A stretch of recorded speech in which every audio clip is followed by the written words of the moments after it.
इस फंक्शन की fix value को अल्फा स्क्वायर मान लें, तो अपने पास ये फंक्शन बन जाएगा del square u out function del r square minus alpha square u out minus 2 u out upon r square equal to 0। ये आउटसाइड रीजन के लिए ड्यूटोरन का फर्स्ट एक्साइटेड स्टेट में आउटसाइड रेडियल इक्वेशन 3 आ गई। मतलब इक्वेशन 2 और 3 क्या है? ड्यूटोरन का L बराबर 1 स्टेट के corresponding inside radial equation 2 outside radial equation 3 है, जिनका एनालिसिस करके अपन को ये प्रूव करना है कि इस स्टेट में ड्यूटोरन एग्जिस्ट होता है या नहीं होता है।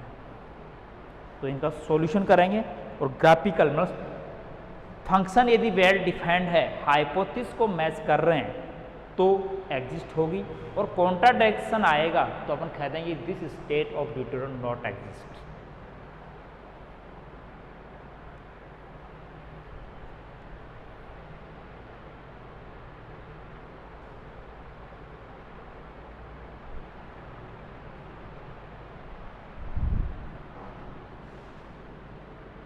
जहां अल्फा के नोट जो कांस्टेंट माने,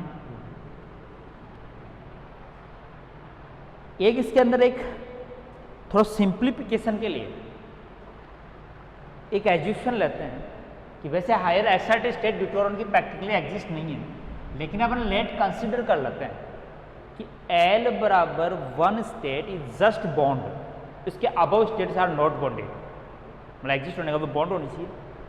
तो for the just bound of L बराबर 1 state, for the just bound state for deuteron in L बराबर 1 स्टेट, देन यदि इस स्टेट को जस्ट बॉन्ड माने तो deuteron binding energy 0।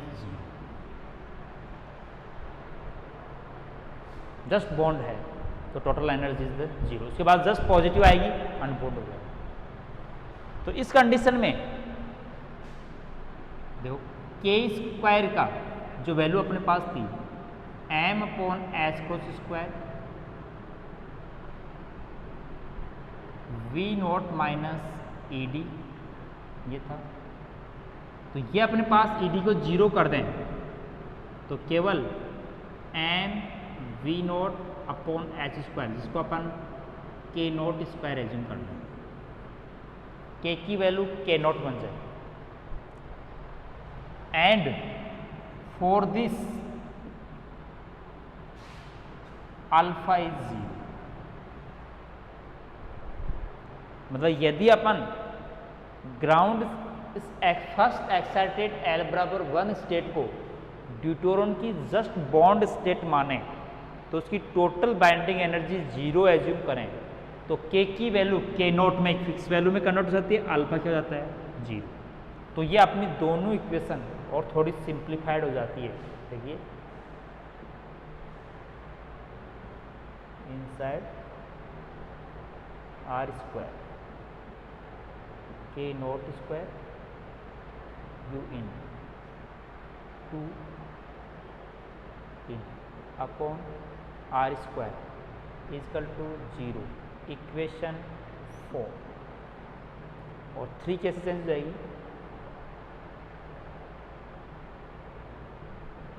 Out del r square minus 2 q out upon del r square equal to 0।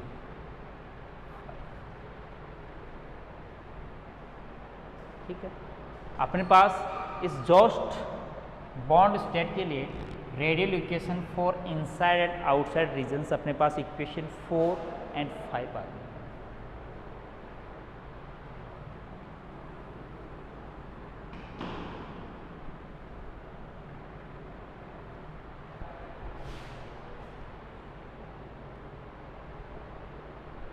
20 minute.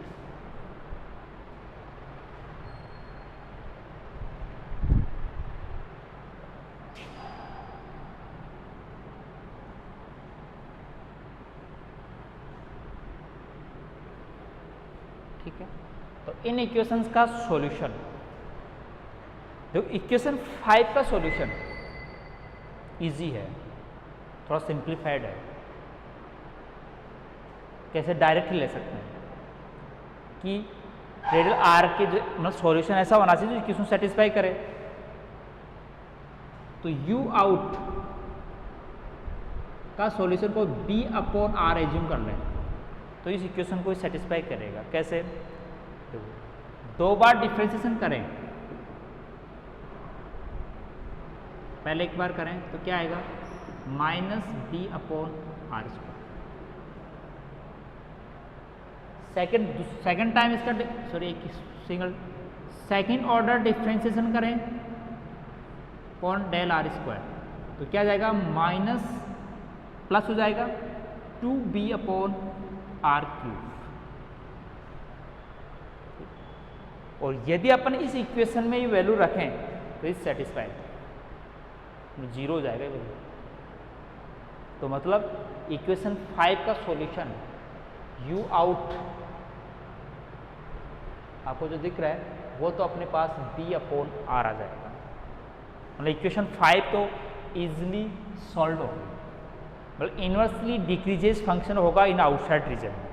ये first extra study यदि just bond है तो। अब ठीक है, सॉल्यूशन ऑफ इक्वेशन 4 ये थोड़ा सा कॉम्प्लिकेटेड है, इसमें 3 टर्म है, ज़्यादा नहीं है। अपन कुछ इस टाइप का सब्स्टिट्यूशन करेंगे जिससे इक्वेशन 4 भी अपने जनरल इक्वेशन में कन्वर्ट हो जाए, जिससे उसका सॉल्यूशन अपन इजीली फाइंड आउट करके अपन इसका ग्राफिकल रिप्रेजेंटेशन के द्वारा इसकी एक्जिस्टेंस का रिप्रेजेंटेशन कर सके या नॉन एग्जिस्टेंस को शो कर सके। तो सॉल्यूशन इक्वेशन 4 के लिए अब कुछ कंसीडर लेट करना, इक्वेशन याद रखना बी आउट का बी अपॉन आर लास्ट में यूज करा, इक्वेशन 5 सॉल्व हो चुकी है।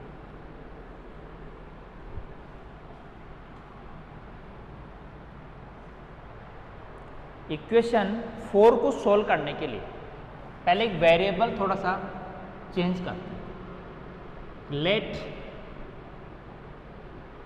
Are equal to x upon k naught तो कॉन्स्टेंट है, आर को एक्स में चेंज कर देते हैं, थोड़ा सा सिंप्लीफिकेशन होगा इससे।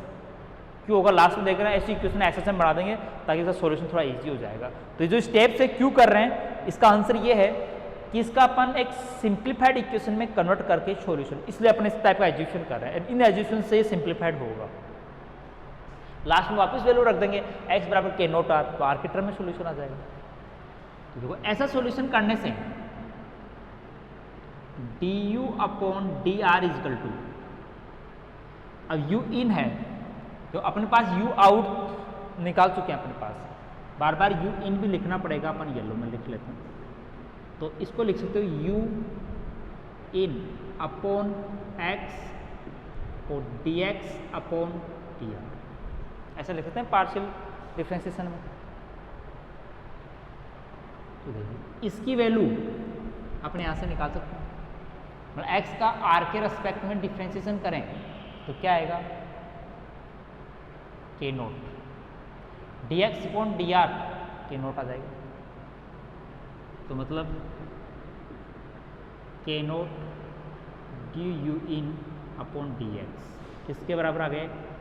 D u n upon d r के बराबर। एक बार डिफरेंशिएशन और कर दें,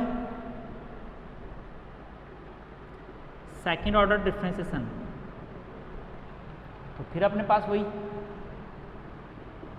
के naught square D square u in upon D x, मतलब यहाँ सब्स्टिट्यूट कर देंगे, x में वेरिएबल हो गया, u इन की जगह u इन ही रहेगा अपने पास, r की जगह x के टर्म में अपन वैल्यूज रख देंगे। ठीक है, हेलो, हाँ नमस्ते, हाँ जी,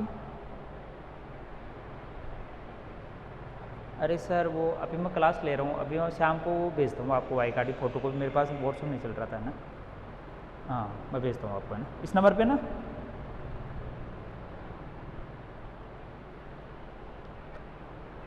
आज मैं व्हाट्सअप खोलूँगा तो आ जाएगा उस पर, है ना। हाँ ठीक ठीक ठीक।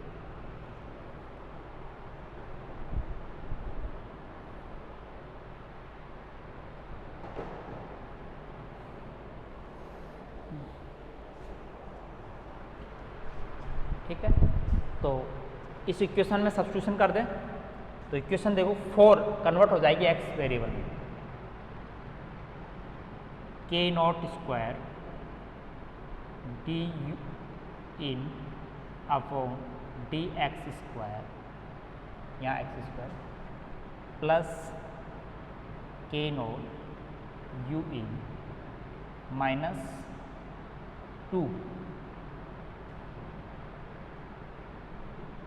You in upon x square के not square equal to 0।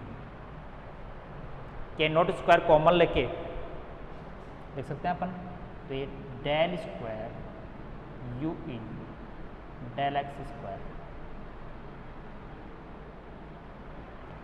Plus u in 2 u in upon x square equal to 0। तो थोड़ी सी सिंप्लीफाइड हुई है इक्वेशन 5।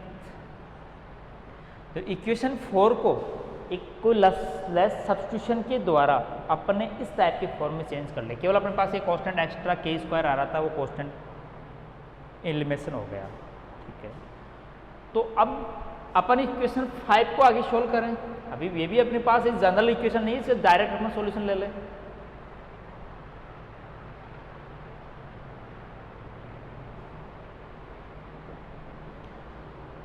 फिर दोबारा अपन इसमें कुछ सब्स्टिट्यूशन करते हैं। लेट इस फंक्शन u इन को कोई दूसरा फंक्शन v, और जो फंक्शन अपॉन x, मतलब v is also be the function of x और u इन भी also the function of x, क्योंकि अपन कन्वर्ट कर लिया था r को x में। तो u इन को, क्योंकि अपन पहले v निकाल लेंगे तो u n x का डिवाइड करके निकाल लेंगे, तो अपने से इजी हो जाएगा थोड़ा सा सॉल्व। तो इसलिए अपन सब्स्टिट्यूशन करते हैं दोबारा, u इन बराबर v अपॉन x। ये v ऑफ x में x का फंक्शन, अदरवाइज बार बार लिखने की जरूरत नहीं है। तो इसके द्वारा भी अपन वापस कन्वर्ट करें, v equal to u in या x लिख सकते हैं इसे, तो dv upon dx equal to, तो एक बार u इन आ जाएगा plus x d you in upon D x. Second order differentiation करें कि अपन u वाला डिफरेंशियल ऑर्डर को v वाले डिफरेंशियल ऑर्डर में चेंज करना चाहते हैं, ताकि v की वैल्यू निकाल के अपन u वैल्यू फाइंड कर लें। सेकेंड ऑर्डर डिफ्रेंसिएशन में देखो, पहले u इन का एक बार डिफ्रेंसिएशन हो जाएगा, किसके रेस्पेक्ट में, x के रेस्पेक्ट। इसमें एक बार x का 1 हो जाएगा, तो वही D you in upon D X आ जाएगा। दूसरी कंडीशन में x को कांस्टेंट रखेंगे, तो सेकंड ऑर्डर डिफरेंशिएशन हो जाएगा u इन अपॉन डी एक्स। ठीक है, ये सब्स्टिट्यूशन अपन यहां पर करें। इस इंटीग्रेशन टर्म में अपने पास एक सब्स्टिट्यूशन है, यहाँ पर इसका अपन वैल्यू सब्स्टिट्यूट करें और u इन की जगह v अपॉन एक्स सब्स्टिट्यूट करते हैं, तो अपनी पूरी इक्वेशन u के डिफरेंशियल ऑर्डर में कन्वर्ट हो जाएगी। अब वो कैसे होगी देखो,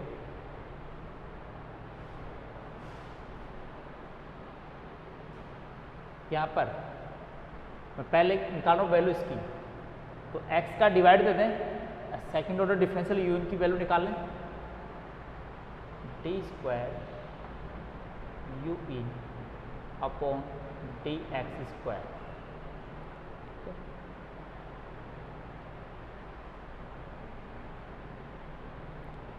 अपने पास v अपॉन एक्स क्यूब आ जाएगा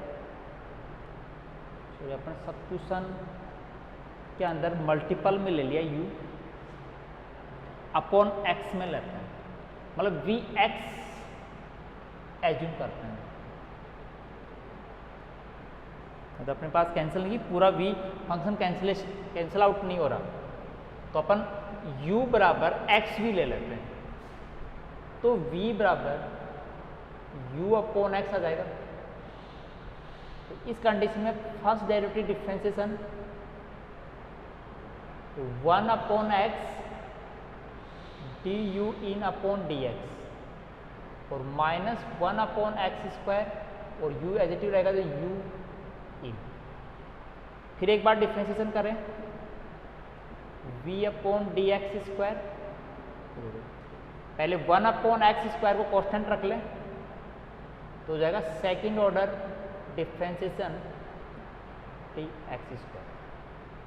दोबारा 1 अपॉन एक्स स्क्वायर का करें तो minus 1 upon x square first order differentiation d u n upon D x. ये तो केवल फर्स्ट टर्म की दो टर्म आ, लास्ट वाले में फिर एक बार 1 अपॉन एक्स स्क्वायर का करें, sorry 1 upon x square constant रख लें तो फर्स्ट ऑर्डर डिफरेंशिएशन।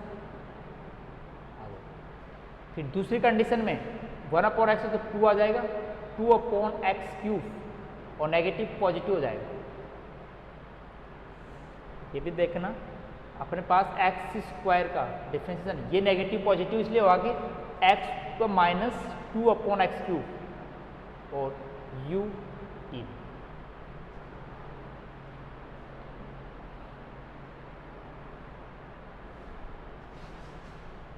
इस कंडीशन में अपने पास वैल्यू देखो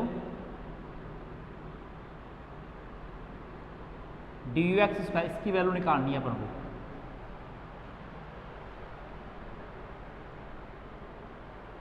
सेकेंड इंटरमीडिएट दो स्टेट्स को अपन डबल कर सकते हैं, 3 स्टेट बन जाएगी और मैं इसकी वैल्यू निकाल रहा हूँ d square u in upon D x square equal to x से तो पूरे को मल्टीप्लाई कर दिया तो x d square v upon D x square. ये दोनों नेगेटिव तो पॉजिटिव हो जाएगी, 2 अपॉन एक्स एक ऑर्डर कम हो गया, एक्स से मल्टीप्लाई कर दिया है d u n upon D x. Last वाली ये नेगेटिव हो जाएगी 2 अपॉन एक्स स्क्वायर यू इन। मतलब ये वैल्यू अपन इस इक्वेशन 5 के फर्स्ट टर्म ऑर्डर पर लेते हैं ताकि पूरी v की डिफरेंशियल इक्वेशन बन जाएगी। तो देखो क्या बनेगी, फर्स्ट टर्म रहेगी यहाँ u इन की जगह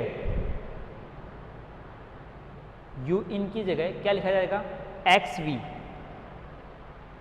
और यहाँ भी एक्स वी, तो 2 अपॉन वी अपॉन एक्स, ये नेगेटिव में वो पॉजिटिव में कैंसिल हो जाएगी, मतलब ये टर्म कैंसिल हो जाएगी। ठीक है, फिर यहाँ u एक्स वी टर्म रहेगी और उसकी भी 2 टर्म रहेगी, तो रहेगा अपने पास इक्वेशन 5 कन्वर्ट हो रहा है x del square upon v del x square first term. Second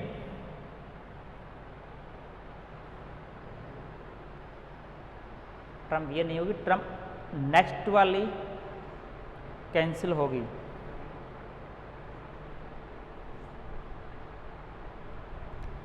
first order differentiation है, वहाँ u इन है, एडजेक्टिव ऐसा का ऐसा लिखेंगे तो मिड वाली नहीं लास्ट वाली टर्म कैंसिल होगी।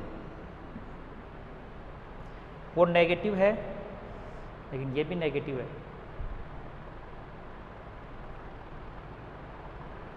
उसमें फिर एक बार डिफरेंशियल ऑर्डर को चेक करो।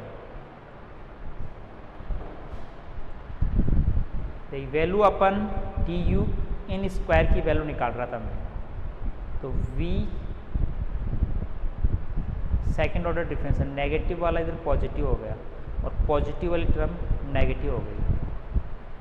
तो इस नेगेटिव वाली वैल्यू पर जब अपन सब्स्टिट्यूट करते हैं तो टर्म में अपने पास x³ है तो केवल x रह जाती है।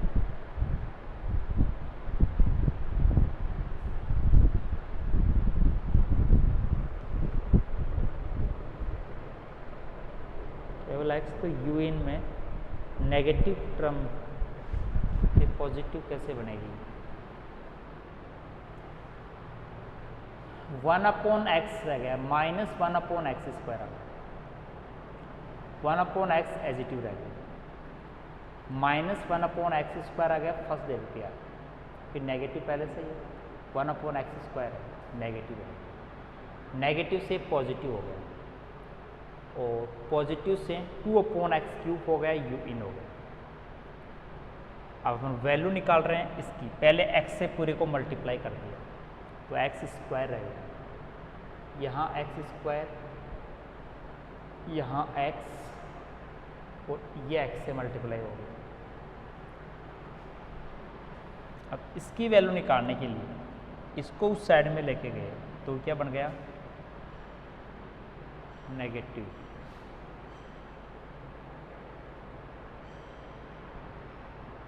तो नेगेटिव होगा तो ये ऐड हो जाएगी, कैंसिल नहीं होगी।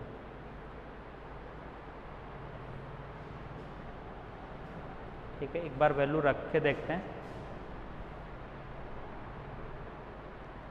ना, u1 और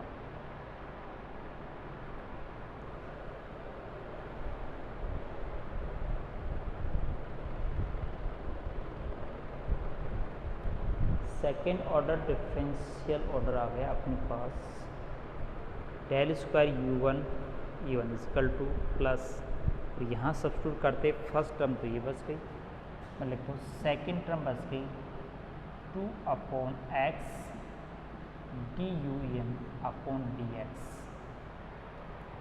फिर अपने पास u इन आ रहा है तो इसको अपन u इन को x v लिखते हैं। ठीक है,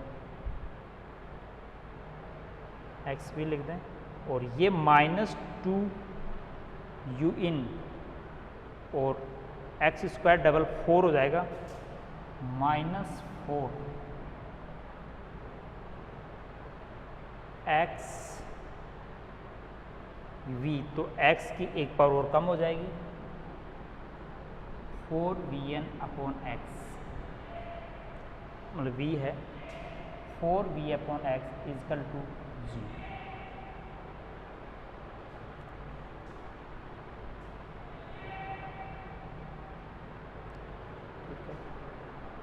तो अपन इस फर्स्ट डेरिवेटिव को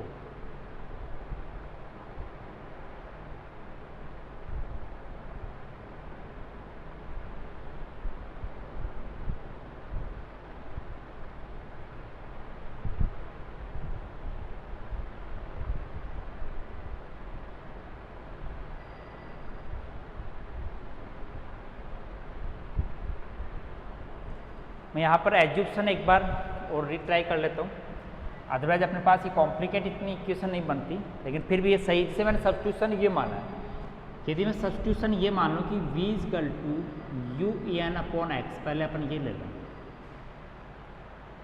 तो मतलब u इक्वल टू xv, लेकिन इस सब्स्टिट्यूशन से अपने पास रिजल्ट नहीं आ रहा, तो अपन ले लेते हैं u इन बराबर v/x। तो इस कंडीशन में अपने पास TU/dx आता है। ठीक है, ये क्या होगा? 1/x dv/dx। ठीक है, और फिर होगा -1/x² और इंटू v आ जाएगा। सेकेंड ऑर्डर डिफ्रेंसिएशन करें u/dx स्क्वायर, फर्स्ट टर्म को 1/x को सेम रख लिया, d²v/dx स्क्वायर, सेकेंड टाइम में -1/x² dv/dx आ गया। ठीक है, लास्ट वाला टर्म है वो दो टर्म 1/x² dv/dx आ गया, लास्ट टर्म में plus 2/x³ into v are.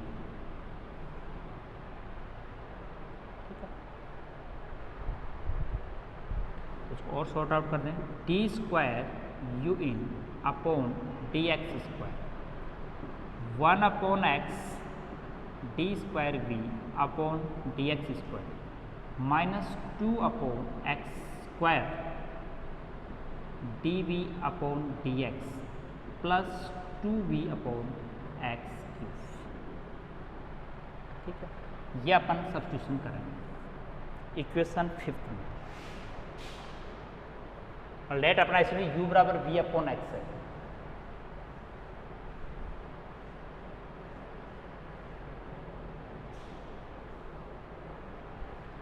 इसकी जगह यहाँ सब्स्टिट्यूट करना है। यहाँ देखो फर्स्ट तो टर्म तो यहाँ तक आई जाएगी, यहाँ से स्टार्ट हो जाएगी, फिर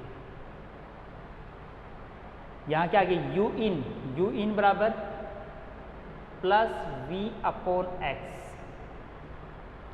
माइनस 2, ठीक है, फिर माइनस 2 यू इन की जगह तो v upon x cube equal to 0। मतलब अपने पास ये जो वैल्यू है वो यहाँ सब्स्टिट्यूट कर दी।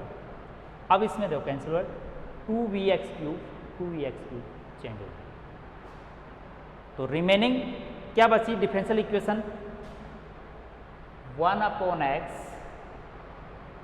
D square v upon D x square minus 2 upon x square d v upon D x plus v upon x equal to 0। ठीक है,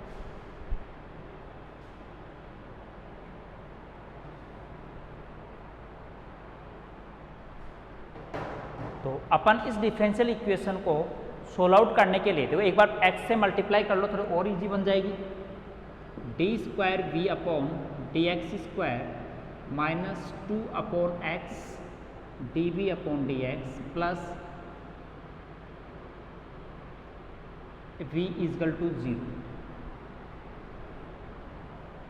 ठीक है, इस डिफरेंशियल इक्वेशन को आगे अपन सोल्व करने के लिए एक बार इसका डिफरेंशिएशन कर लो एक ऑर्डर को, फिर अपने पास सिंपल एसएसएम इक्वेशन में कन्वर्ट हो जाएगी।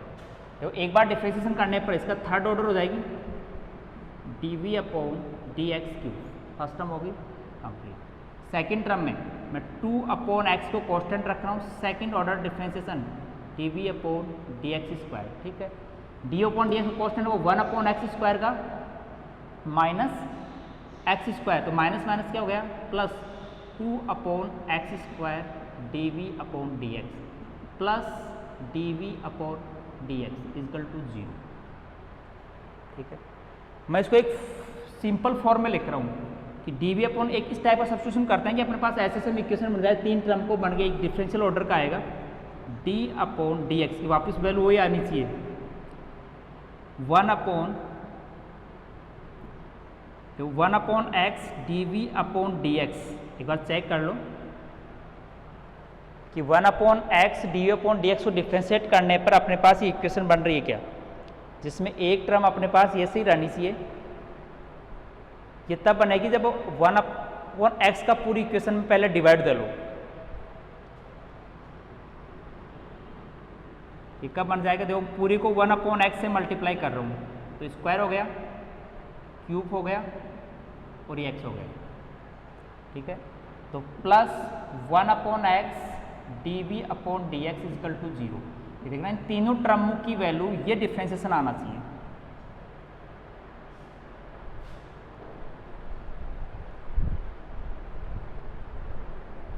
इन तीनों टर्मों का ये डिफ्रेंशिएशन ऑर्डर, यदि लास्ट वाली इक्वेशन को अपन 1 अपॉन एक्स वाई रखते हैं तो इसको अपन वाई मान लें तो एसएसएम इक्वेशन बन जाएगी।